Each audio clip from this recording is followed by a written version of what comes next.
সেনাবাহিনীকে দেশ রক্ষা করবে নাকি মানুষের অধিকার হরণ করবে, এই প্রসঙ্গটা নিয়ে আপনাদের সামনে কথা বলবো। এই প্রসঙ্গটা নিয়ে কথা বলবার কারণ হচ্ছে, গতকালকে ময়মনসিংহে সেনাবাহিনী একটি নিন্দনীয় কাজ করেছে। সেনাবাহিনী আমাদের গর্বের জায়গা, সেই সেনাবাহিনী স্বাধীনতা সার্বভৌমত্বের প্রতীক, সত্য। কিন্তু সেনাবাহিনী সাম্প্রতিক সময়ে এই যে বিশেষ করে ময়মনসিংহের ঘটনাটি যেটি করেছে, সেটি নজিরবিহীন বললে ভুল হবে না, চূড়ান্ত মানবাধিকারের লঙ্ঘন। ময়মনসিংহে কি ঘটনা ঘটেছে? ময়মনসিংহে আওয়ামী লীগকে সংগঠিত করার চেষ্টার অভিযোগে এক অধ্যক্ষকে আটক করেছে সেনাবাহিনী। খবরে বলা হচ্ছে, ময়মনসিংহে পলাতক আওয়ামী লীগ নেতাকর্মীদের সংগঠিত করার চেষ্টার অভিযোগে এক কলেজ অধ্যক্ষকে আটক করা হয়েছে। আটক মনোয়ার হোসেন খান মিনার নগরীর নতুন বাজারের ব্যক্তিগত মালিকানাধীন ক্যাপিটাল কলেজের অধ্যক্ষ। তিনি ময়মনসিংহ জেলা স্বেচ্ছাসেবক লীগের সদস্য ছিলেন। গতকাল বুধবার বিকেল 4টার দিকে কলেজ ক্যাম্পাস থেকে তাকে পুলিশ ও সেনাবাহিনী যৌথ অভিযান চালিয়ে আটক করে বলে সেনাবাহিনীর 13 ব্যাটালিয়নের অধীন ময়মনসিংহ সদর ক্যাম্পের কমান্ডার মেজর জায়েদ আল রাব্বি জানান। আমরা আরো আলাপ করবার আগে এই মেজর জায়েদ আল রাব্বির বক্তব্যটা একটু শুনে আসি। আপনারা ইতিমধ্যেই সোশ্যাল মিডিয়ার কল্যাণে নিশ্চয়ই শুনেছেন, কিন্তু তারপরে আমরা আরেকবার শুনে আসবো, তারপরে কথা বলবো। আমি মেজর জায়েদ, ময়মনসিংহ সদর ক্যাম্পের ক্যাম্প কমান্ডার। আমি ৭৭ ব্রিগেডের অধীনস্থ 13 বির আন্ডারে আমাদের এই অভিযানটা পরিচালিত হয়। আমরা গোয়েন্দা তথ্যের ভিত্তিতে জানতে পারি, বিদ্যামী স্কুলের অপোজিটে ক্যাপিটাল কলেজে মনোয়ার হোসেন খান মিনার নামে একজন ভদ্রলোক আছেন এই কলেজে, যিনি হচ্ছেন আওয়ামী লীগের সাথে সক্রিয় সদস্য ছিলেন এবং আগে অতীতে উনি স্বেচ্ছাসেবক লীগের সদস্য ছিলেন। এবং আসার পর আমরা ওনার সাথে কথা বলি। ওনার কথাবার্তা এবং নর্মাল সবকিছু নর্মাল মনে হয় আমাদের কাছে।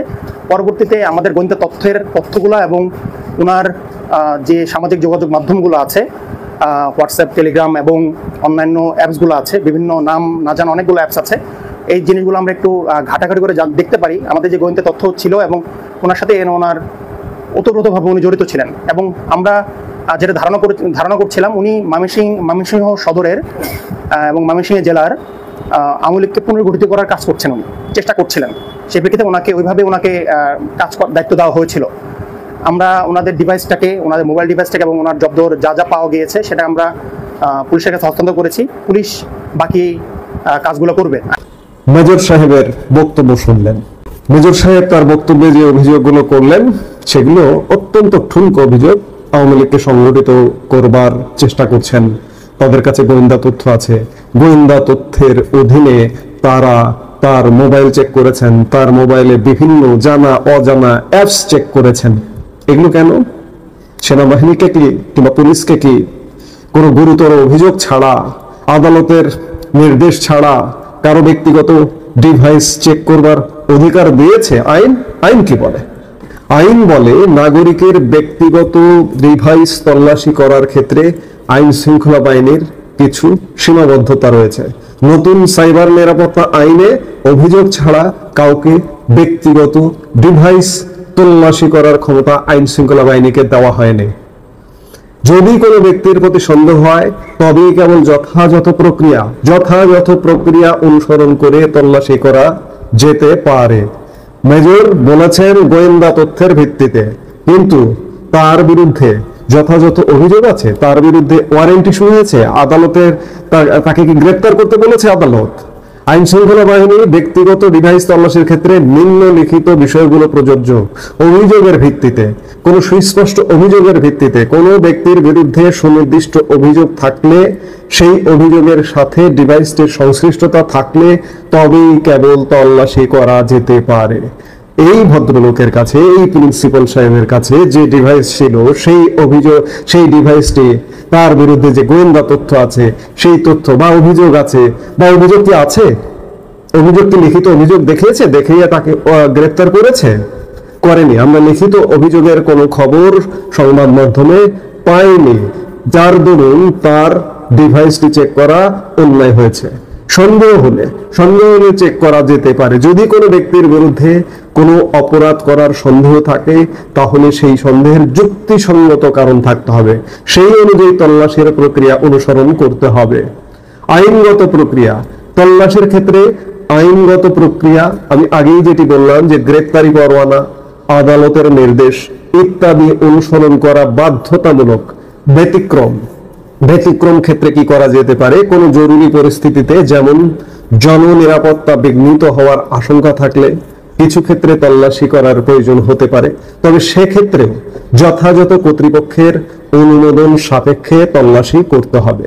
বেআইনি তল্লাশি, যদি কোনো ব্যক্তি আইন বহির্ভূতভাবে ব্যক্তিগত ডিভাইস তল্লাশি করে তবে ভুক্তভোগী সেই ব্যক্তির বিরুদ্ধে অভিযোগ দায়ের করতে পারবে নাগরিকরা। অর্থাৎ এই মেজর, সেনাবাহিনীর এই মেজর অভিযোগে অভিযুক্ত। নিয়ম বহির্ভূতভাবে, আইন বহির্ভূতভাবে একজন মানুষের ডিভাইস তল্লাশি করেছেন। তিনি স্বীকারোক্তিতে বললেন, তার বক্তব্যে বললেন কি হচ্ছে বাংলাদেশে। আজকে দেখুন, কারাগার থেকে 2200 কারাবন্দী পালিয়ে গেছে জুলাই আগস্ট সহিংসতা কালে। এই 2200-র মধ্যে জঙ্গি আছে, খুনের আসামি আছে, ফাঁসির আসামি আছে। আজ পর্যন্ত আমরা সর্বশেষ যেটি খবর পেয়েছি যে 1500-র মতো, বেশিরভাগই স্বেচ্ছায় আত্মসমর্পণ করেছেন। আইন শৃঙ্খলা বাহিনী কিছু গ্রেপ্তার করেছে, 700-র মতো আজ পর্যন্ত গ্রেপ্তার করাই সম্ভব হয়নি। পুলিশ, সেনাবাহিনী যৌথভাবে আজ পর্যন্ত গ্রেপ্তার করতে পারেনি। কিন্তু নিরপরাধ নিরীহ মানুষদের গ্রেপ্তার করে জেল ভরিয়ে ফেলেছে। জেলখানার ধারণ ক্ষমতার 10 গুণ গ্রেপ্তার করেছে। এর মধ্যে প্রায় 4 লক্ষ মানুষকে, নিরীহভাবে নিরপরাধ মানুষকে গ্রেপ্তার করে জেল ভরিয়ে দিয়েছে। অথচ একজন মানুষ, একজন শিক্ষাবিদ, একজন কলেজের অধ্যক্ষ, তিনি নিশ্চয়ই বিশ্ববিদ্যালয়ের ডিগ্রি ধারণ করেছেন, ডিগ্রি লাভ করেছেন। তিনি আওয়ামী লীগকে সংগঠিত করছেন। আচ্ছা, আওয়ামী লীগকে সংগঠিত করলেন, ধরে নিলাম। আওয়ামী লীগ সংগঠিত কাকে করে? সংগঠনকে সংগঠিত করে। সংগঠন আওয়ামী লীগকে নিষিদ্ধ। সংগঠন আওয়ামী লীগকে সংগঠিত করা কি অপরাধ? আওয়ামী লীগের কার্যক্রম নিষিদ্ধ, আওয়ামী লীগের কর্মসূচি নিষিদ্ধ, অন্যায়ভাবে নিষিদ্ধ করে রাখা হয়েছে।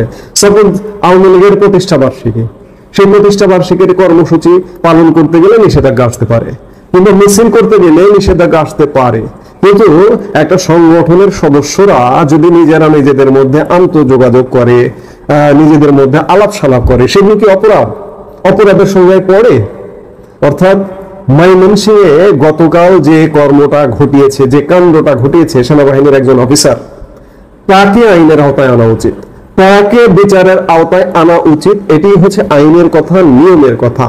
কিন্তু অত্যন্ত পরিতাপের বিষয়, অত্যন্ত দুঃখের বিষয়, সেনাবাহিনী কি সেটি করবে? আসলে বিগত প্রায় 11 মাস যাবৎ বাংলাদেশের মানুষ আশায় বুক বেঁধে আছে, আশায় বুক বেঁধে ছিল যে আজকে যে দেশে অচলাবস্থা, দেশের আইন শৃঙ্খলা পরিস্থিতি ভালো নেই, দেশের অর্থনীতি ভালো নেই, মানুষের কর্মসংস্থান ভালো নেই, নতুন বিনিয়োগ নেই, এগুলো কমন কথা হয়ে যায়, বারবার প্রতিটি বক্তব্যে এসে যায়।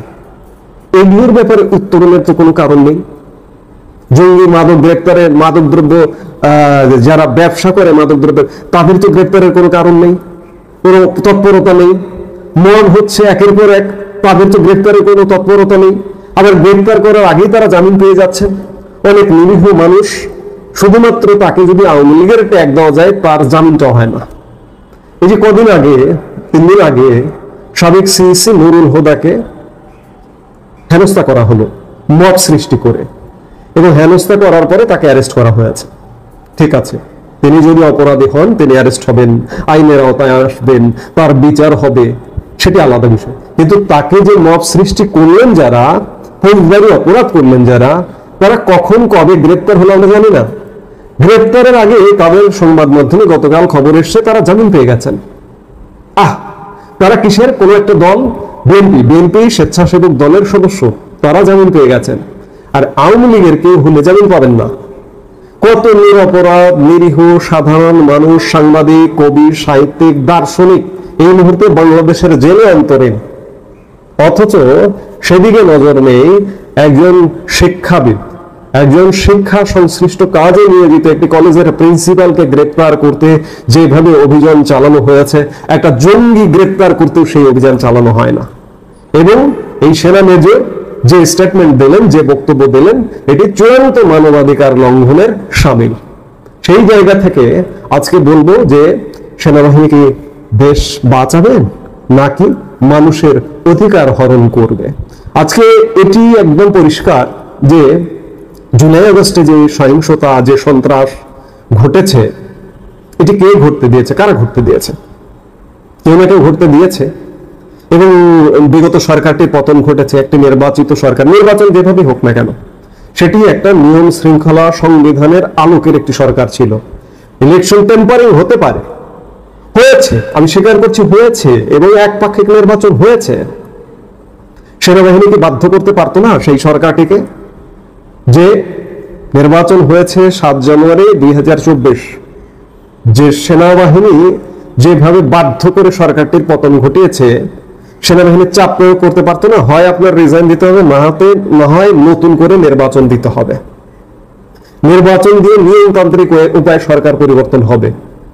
আপনি কোনটা বেছে নেবেন? সেই সময়ের প্রধানমন্ত্রী শেখ হাসিনাকে যদি সেনাবাহিনী চাপ দিয়ে বলতো, তাহলে কি সুন্দর একটি সমাধান হতো কিনা? কিন্তু আজকে বাংলাদেশে সাংবিধানিক শূন্যতা, শূন্য সরকারের অবস্থা বিরাজমান। এই পরিস্থিতি কে ক্রিয়েট করেছে? আজকে যদি বলি যে সেনাবাহিনীর কথা, তাহলে বলা হবে যে সেনাবাহিনীর বিরুদ্ধে কথা বলছি। না, আমি কখনো সেনাবাহিনীর বিরুদ্ধে কথা বলিনি, কিন্তু আজকে যখন মানবাধিকার লঙ্ঘন হচ্ছে, কিন্তু এই যে মেজর যে স্টেটমেন্ট দিলেন, এটি কি বিধিবদ্ধ স্টেটমেন্ট হয়েছে? এটি কি আইন সিদ্ধ স্টেটমেন্ট হয়েছে? হয়নি। এই মেজরের বিচার করতে হবে সেনাবাহিনীরই। এবং সেনাবাহিনীর যে উজ্জ্বল ভূমিকা, সেনাবাহিনীর প্রতি মানুষের যে আস্থা বিশ্বাস, এই আস্থা বিশ্বাসের চিড় ধরছে। এই চিড় ধরার জায়গাটি পুনরুদ্ধার করবার দায়িত্ব সেনাবাহিনীর। এটি না করলে হয়তো এইভাবে চলবে। 1 বছর চলে গেছে, আরো 2 বছর, 3 বছর, 4 বছর, 5 বছর চলে যাবে এইভাবেই।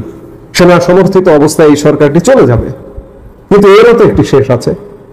আপনাদের নিশ্চয়ই মনে আছে যে জিয়াউর রহমান একজন সেনা প্রধান ছিলেন। আজকের সেনা প্রধান সরাসরি ক্ষমতা নেননি, কিন্তু সহযোগিতা তো করছেন আজকের এই ক্ষমতাসীনদের। জিয়াউর রহমান সরাসরি ক্ষমতা নিয়েছিলেন। ক বছর ছিলেন তিনি ক্ষমতায়? তার তো জীবনটাই চলে গেছে। কিন্তু এরশাদ, সেনা শাসক এরশাদ, তিনি সরাসরি ক্ষমতা নিয়েছিলেন। ক বছর ছিলেন? 9 বছর। জিয়াউর রহমান 6 বছর বা 5 বছর, 9 বা 10 বা 5, এই তো। তারপরে তো পরিস্থিতি পাল্টাবে নিশ্চয়ই, তাই না? এবং পরিস্থিতি পাল্টানোর পরে আজকে যারা এই যে অনিয়মের সাথে যুক্ত আছেন, তাদের কি হতে পারে? জিয়াউর রহমানের কি হয়েছিল? এরশাদের কি হয়েছিল? কিংবা আমরা যদি 1/11 কালের কথা বলি, 2007 সালের, সেই সময়ের যে সেনা প্রধান মঈনুল আহমেদ, তার কি হয়েছে? তিনি কি দেশে আসতে পারেন? দেশে এসে তার স্বাভাবিক মৃত্যুটা কি হবে? হবে না তো। আজকে আপনি যে গর্ত খুঁড়বেন, সেই গর্তে আগামীকালকে আপনি পড়বেন। আপনার বিপক্ষে যাবার ইচ্ছে বা যাবার জন্য বলছি না। আজকে মানবাধিকার লঙ্ঘন হচ্ছে। মানবাধিকার, মানুষের অধিকার নিয়ে আমরা কথা বলি, গলা চেপে ধরে ধরুন। এই কথা বলবার জায়গা থেকে বলছি, কাজগুলো ভালো হচ্ছে না। আমরা চাই দেশটা ভালোভাবে চলুক, সেনাবাহিনী ভালোভাবে কাজ করুক, সরকার ভালোভাবে ফাংশন করুক, সরকারের বিভিন্ন সংস্থাগুলো ভালোভাবে ফাংশন করুক। সব সংস্থা যদি ভালোভাবে ফাংশন না করে, আমরা দেশের নাগরিক হিসেবে আমরা সাফার করি, আমরা চূড়ান্ত বিচারে আমরা সাফার করি। সেই জায়গা থেকে এগুলো বলা। আমরা প্রত্যাশা করব যে এই দেশ, সেনাবাহিনী, পুলিশ বাহিনী, বিডিআর, র্যাব, সরকারের বিভিন্ন সংস্থা, আমাদের সবার কাজেই সবাই মিলে ঐক্য প্রতিষ্ঠা করে আমাদের এই দেশটি গড়তে হবে। আজকে ময়মনসিংহে যে ঘটনাটি ঘটেছে, এটি দেশ রক্ষার তো নয়, এটি মানুষের অধিকার হরণের ঘটনা ঘটেছে। আমরা আশা করব সেনাবাহিনী এই অধিকার হরণের, যে বা যারা অধিকার হরণ করছে, তার নিজেদের অভ্যন্তরীণ কেউ যদি করে, তার বিচার করবে এবং দেশটাকে একটা স্বাভাবিক জায়গায় নিয়ে আসবে। আমরা সেটাই প্রত্যাশা করি। এই মুহূর্তে এ পর্যন্তই। সবাই ভালো থাকুন, সুস্থ থাকুন।